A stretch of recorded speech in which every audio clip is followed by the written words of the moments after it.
계속해서 예루살렘에 대한 하나님의 경고의 말씀이 있습니다. 8장에는 유다 왕의 뼈들, 그리고 지도자들의 뼈들, 그 다음에 제사장들의 뼈, 선지자의 뼈가 그 무덤에서 이끌어내셔서 하나님께서 그들이 좋아했던, 그들이 경배했던 해와 달과 하늘의 무별 아래에서 펼쳐지게 하리니 흩으시겠다는 거죠. 그리고 다시는 그 뼈가 거두이거나 묻히지 못하게 하시겠다. 흩어져 버린 흙들과 같게 하시겠다. 이렇게 표현하고 계시죠. 그러니까 이것은 뭐예요? 그 과거 열조들이 하나님을 섬기지 아니하고 다른 우상들을 섬겼던 것, 하나님께서 만드신 그 피조물들을 섬겼던 것들에 대해서 그 묻혔던 그곳에서 뼈들을 다 하나님께서 거두셔서 그들이 섬겼던 그 앞에서, 그 피조물들 앞에서 다 흩어버리시겠다, 이런 뜻이에요. 뿐만 아니라 3절에 이 악한 민족에 남아있는 자 무릇 내게 쫓겨나서 각처에 남아있는 자들이 사는 것보다 죽는 것을 원하리라. 만군의 여호와의 말씀이니라. 하나님의 그 심판의 그 상황들을 그들이 경험할 때는 어때요? 사는 것보다 차라리 죽는 게 좋겠다라고 할 만큼 하나님의 심판은 혹독하다, 이렇게 표현하고 있죠. 4절에 아주 유의미한 말이 있는데요.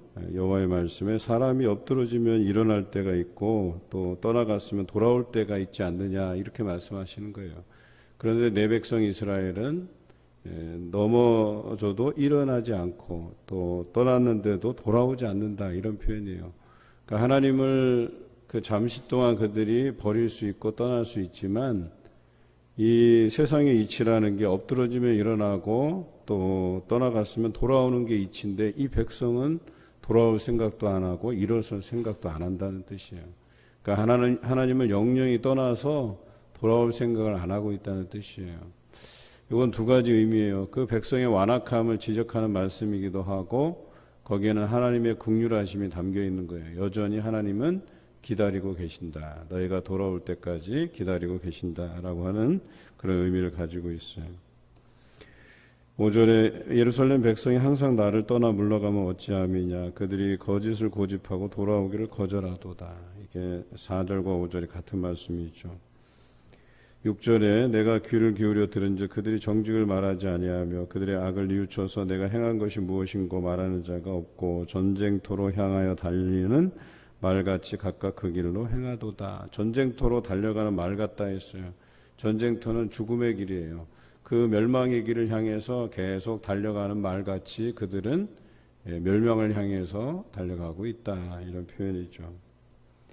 공중의 학도 정한 시기를 알고 산비둘기 제비 두루미도 올 때를 지킨다 그랬어요. 철새들 같은 경우는 때가 되면 자기가 그렇게 머물러서 살만한 곳으로 돌아오잖아요. 항상 그 때를 지키잖아요. 세상의 이치라는 게 다 이래요. 그런데 내 백성은 여호와의 규례를 알지 못하는도다 그랬어요. 그래서 이들이 여전히 우리는 지혜가 있고 여호와의 율법이 우리에게 있다. 그러니까 이것만으로도 자신들이 이렇게 살아남을 것이라고 자신하는 거예요. 우리가 어제 말씀에서도 뭐예요? 하나님의 성전이다, 하나님의 성전이다, 이렇게 이야기하잖아요. 그러니까 예루살렘 성전 안에 있으면 자기네들이 멸망하지 않을 것이라고 하는 이 왠지 모를 자신감. 그런데 여전히 하나님의 말씀을 순종하지 않으면서, 마찬가지 여기서도 우리가 지혜 있다 하고 여호와의 율법이 있다 말하는 거예요. 이것이 자신들을 구원할 것이라고 생각하는 거예요. 하나님의 말씀에 합당하지 않은 삶을 살면서도 여전히. 그런데 그것이 뭐라 그랬어요? 거짓의 붓이 거짓되게 하였나니라고 그랬어요. 그러니까 서기관의 거짓된 붓이 거짓되게 하였다. 이게 서기관들은 그 말씀을 사람들에게 비춰보게 해서 너희가 이렇게 하나님 말씀에 합당하지 않으니까 돌아서야 된다라고 이렇게 제대로 된 가르침을 주어야 되는데 이 사람들이 거짓된 붓을 쓰는 거예요. 거짓된 붓으로 거짓으로 살도록 만드는 거예요. 괜찮아. 우리는 망하지 않아. 괜찮아. 우리에게는 성전이 있어. 우리에게는 지혜가 있어. 우리에게는 여호와의 율법이 있어. 이것으로 우리가 구원을 얻을 수 있다고 거짓을 찾고 이야기하는 거죠. 그리고 거기에 백성들은 설득당하고 여전히 자신들이 잘 살고 있는 줄 아는 거예요. 되돌이킬 생각이 없는 거예요. 9절에 지혜롭다 하는 자들은 부끄러움을 당하며 두려워 떨다가 잡히리라. 보라, 그들이 여호와의 말을 버렸으니 그들에게 무슨 지혜가 있으랴. 이게 되게 중요한 말씀이에요. 어제 말씀도 그렇고 그들이 하나님의 말씀에 순종하지 않았다는 걸 지적했어요. 오늘 말씀에도 뭐예요? 뭘 버렸어요? 여호와의 말을 버렸다 그랬어요. 여호와께서 하시는 말씀을 그들이 버렸다는 거예요. 그런데 그들 안에 무슨 지혜가 있느냐 이거예요. 그들이 율법이 있다고 말하면서 그리고 그 율법에게서 자신들이 지혜가 있다고 말하는데 그 모순된 말이에요. 하나님의 말씀을 저버렸는데 어떻게 너희 안에 지혜가 있느냐 이거예요. 더 쉽게 표현하면 여러분들 다 성경책 갖고 계시잖아요. 그러니까 성경이 있으니까 즉 하나님의 말씀이 여기 있으니까 나에게 지혜가 있다 이런 말과 똑같아요. 그런데 실상은 뭐예요? 성경을 안 읽는다는 얘기예요. 말씀을 가까이 읽지 않는다는 거예요. 그냥 성경은 있어요 집에 그냥. 근데 읽지도 않아요. 이게 하나님의 말씀인데 이 말씀대로 살아가지 않아요.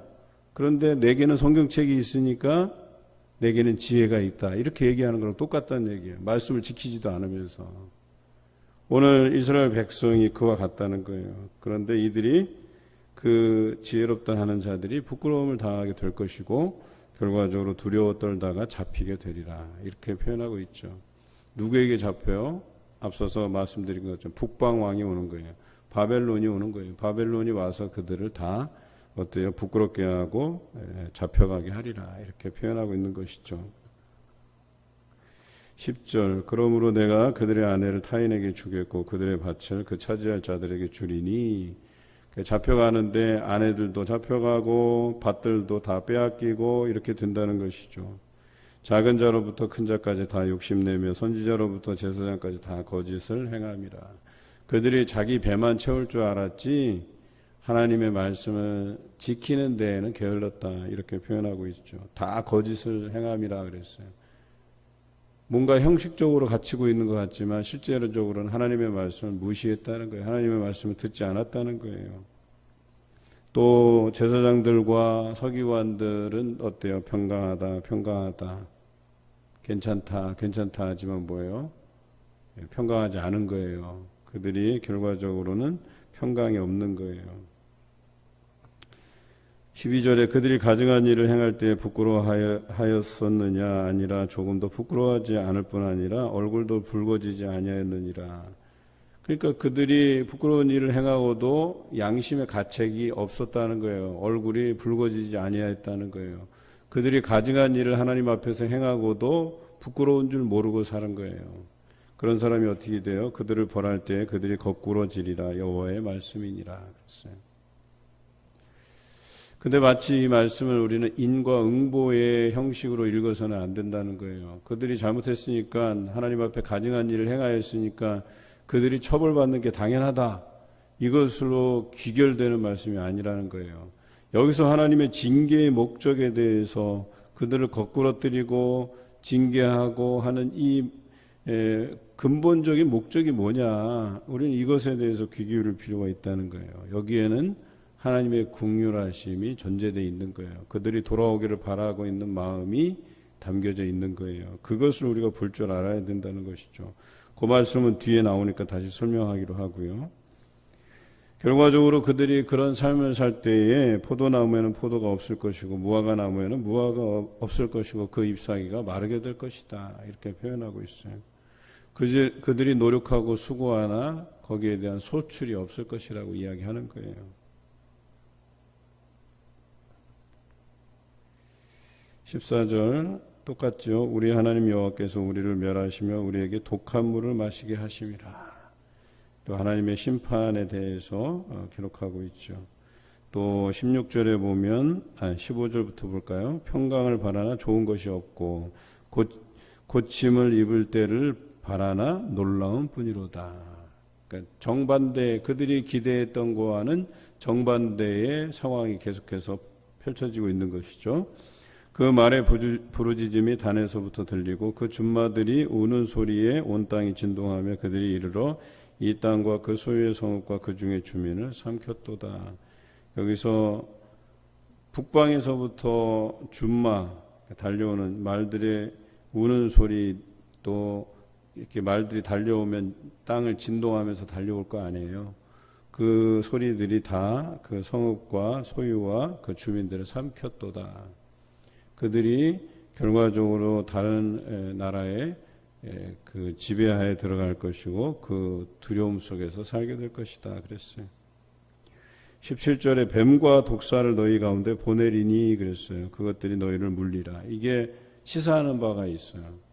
그 놋뱀에 대한 부분을, 불뱀과 놋뱀에 대한 부분을 아시죠? 광야에서. 그래서 그들이 모세에게 불평했을 때에 불뱀을 보내고, 그런데 놋뱀을 달아서 그것을 바라본 자가 살게 하셨다는 거 기억하시죠? 그러니까 뭐예요? 뱀과 독사를 보낸다라고 하는 것은 그냥 너희들이 그 뱀과 독사에 물려서 죽게 만들겠다, 이런 단순한 의미가 아니고 이것을 통하여서 너희가 놋뱀을 바라보게 한다. 다시 말해서 하나님을 바라보게 한다, 이런 뜻이에요. 그들이 이것으로 인해서 뭔가를 깨닫고 우리가 정말 왜 이런 심판을 당해야 되는지, 왜 이런 고난을 당해야 되는지 그들 스스로를 돌아보고, 아, 우리가 말씀을 지키지 않았구나, 우리가 잘못했구나, 실수했구나, 이것들을 인정하고 하나님을 섬기게 하고 하나님만 바라보게 하시겠다는 그 놀라운 뜻이 여기 담겨져 있다라고 하는 것이죠.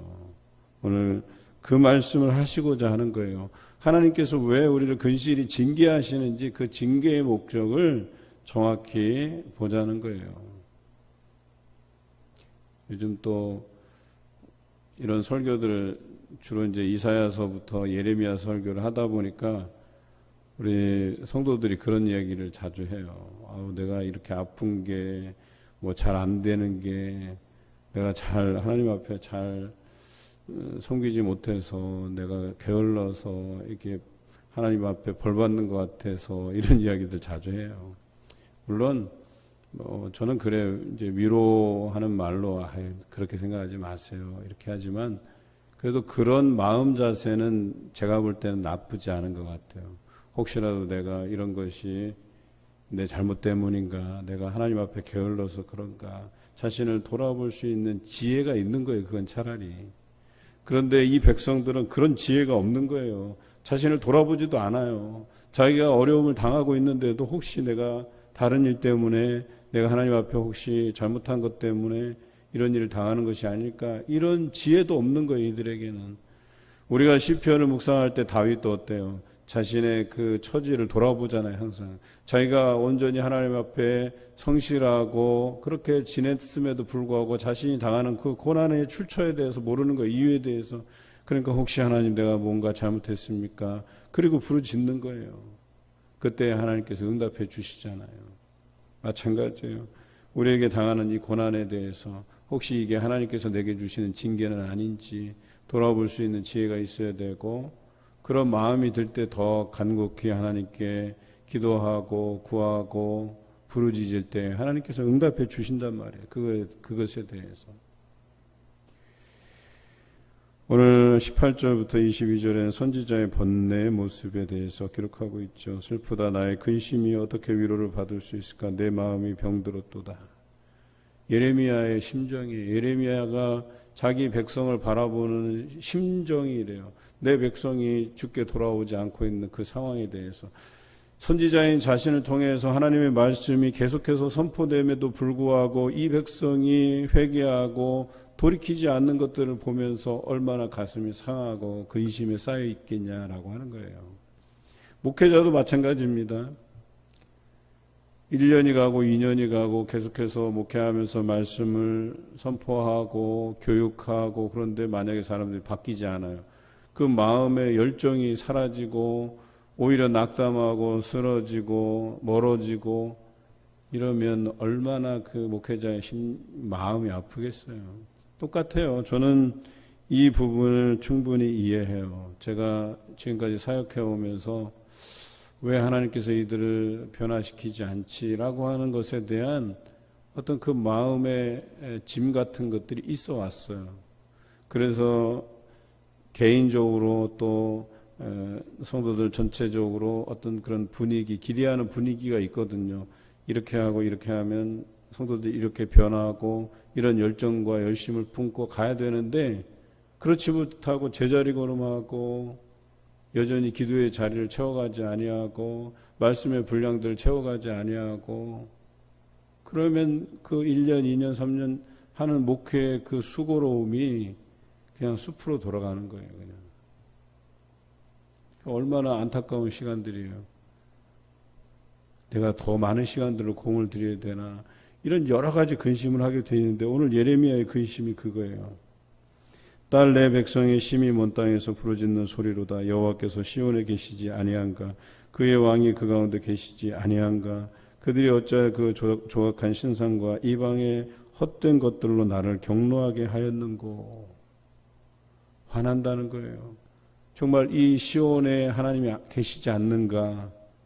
그 왕이 그 가운데 계시지 아니한가?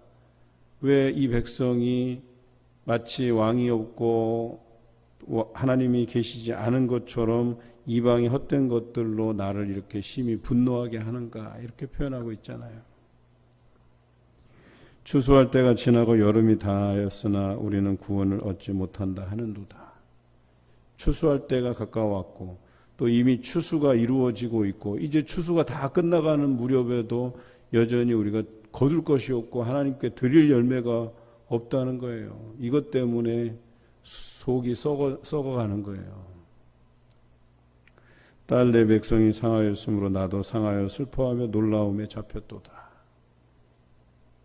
저는 이 선지자의 고민이 하나님께서 주신 고민이라고 보는 거예요. 하나님께서 주시는 근심, 하나님께서 주시는 그 백성을 향한 눈물, 저는 이게 굉장히 소중한 가치가 있다고 보는 거예요.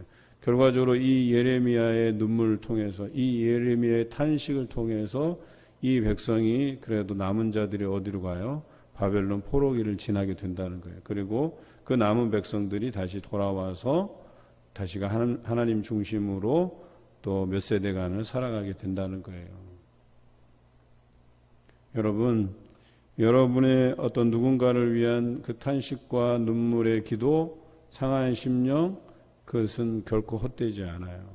여러분이 잃은 양을 찾아서 또 새 가족을 품고 기도하는 것들, 왜 이 사람이 여전히 돌아서지 않을까? 왜 이 사람이 여전히 교회 나오지 않을까? 그 과거의 신앙들을 왜 회복하지 못할까? 이러한 근심을 가지고 눈물로 상한 심령을 가지고 기도하는 것은 헛되지 않는다는 거예요. 결코 헛되지 않는다는 거예요. 제가 누누이 말씀드리잖아요. 그동안 우리가 장기결석자들에 대한 관심을 써주지 못하고 우리가 찾아가지 못했잖아요. 그런데 찾아가 보면 막상 그들의 마음의 부분들을 우리가 이해하게 돼요. 아, 이분이 그래도 이런 마음을 품고 있구나. 우리가 좀 더 관심을 기울이면 나올 수 있겠구나. 이런 희망적인 메시지를 듣게 된다니까요. 그냥 단순히 생각하는 거예요, 우리는. 아유, 저 사람은 뭐 한 2년, 3년 안 나왔는데 뭐 또 나오겠어. 이런 사람들 안 나올 가능성이 없어. 그렇지 않아요. 찾아가 보면 달라요. 만나보면 달라요. 우리가 그 상한 심령으로 기도하는 것들이 그들의 마음을 열 수 있다니까요. 충분해요. 제가 지금까지 다른 교회에서도 사역해 봤지만 훨씬 더 가능성이 많아요.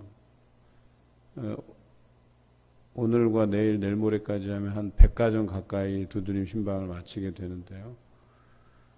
제가 볼 때는 의미 있는 신방이었었어요. 물론 대신방보다 심도 있게 하는 게 아니에요. 그냥 두드리고 얼굴 보고 그냥 기도 한번 해주고 선물 전달하고 오는 거지만 우리가 봄에 했던 대신방 한 100 몇십 가정 정도 이렇게 200가정 가까이인가요? 정확히 기억이 안 나는데 그렇게 신방한 것 못지않게 성과가 있어요. 그리고 두드림 신방이 시작되면서 그것과 맞물려서 나오지 않던 분들이 이렇게 두드림 신방이 아닌데도 이렇게 저절로 나오고 또 마음에 이렇게 동의해서 나오시는 분들도 더러 있었어요. 저는 여러분들이 그런 마음을 품고 있다면 충분히 그 백성이 돌아오리라고 보는 거예요. 오늘 이 예레미야의 그 고민, 그 근심, 그 눈물로 인해서 이 백성이 또 남은 자들이 생겨나고 그렇게 하나님께로 돌아오는 백성이 있었다는 걸 기억해 주시기 바랍니다. 길르앗에는 유양이 있지 아니한가, 그곳에는 의사가 있지 아니한가, 딸 내 백성이 치료를 받지 못하면 어찌 됨인고. 여전히 애타고 안타까운 마음으로 그들이 하나님 앞에 돌아와서 그 병든 심령이 치료받고 또 회복되고 그래서 온전히 하나님의 백성으로 살아갈 것에 대한 그 희망을 놓지 않고 여전히 기도하고 있다라고 하는 것이죠. 오늘 이 예레미야의 심정이 여러분의 심정이 되시길 바랍니다. 그래서 여러분 주변에 잃어버린 양들을 찾고 또 우리가 관심 두지 못했던 또 친척 또 자녀들 할 거 없이 믿음에 서 있지 못하는 사람들을 위해서 기도하시는 한 주가 되시기를 주님의 이름으로 기원합니다.